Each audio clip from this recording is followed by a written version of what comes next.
بصي كده معايا، هسألك 4 أسئلة، لو عرفتي تجاوبيهم تكسبي معانا 100 جنيه. تمام ماشي. السؤال الأول، من هو النبي الذي ابتلعه الحوت؟ النبي الذي ابتلعه الحوت سيدنا يونس عليه السلام. صح. تاني سؤال، من هو النبي الملقب بكلم الله؟ النبي الملقب بكلم الله؟ اه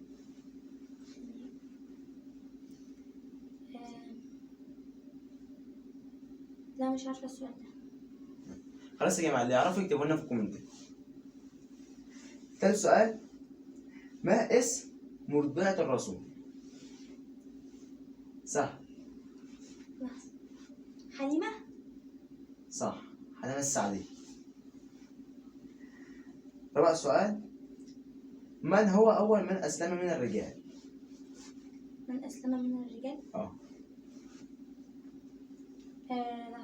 سيدنا محمد صلى الله عليه وسلم. غلط.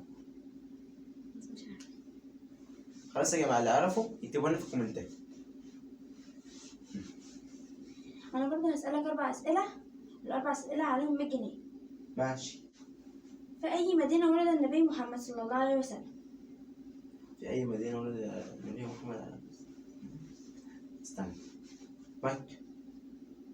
صح. ماشي. تاني سؤال، ما هي السورة التي تلقب بها عروس القرآن؟ عروس القرآن؟ استنى لحظة أعرف. ياسين؟ لا غلط. خلاص يا جماعة، اللي يعرف يقول لنا في الكومنتات.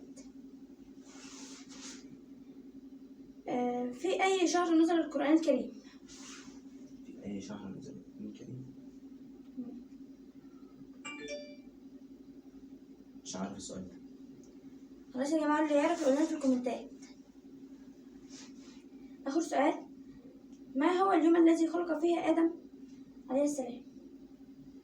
الحد. غلط. الاثنين. يلا. خلاص يا جماعة، اللي يعرف يقول لنا في الكومنتات. باي باي.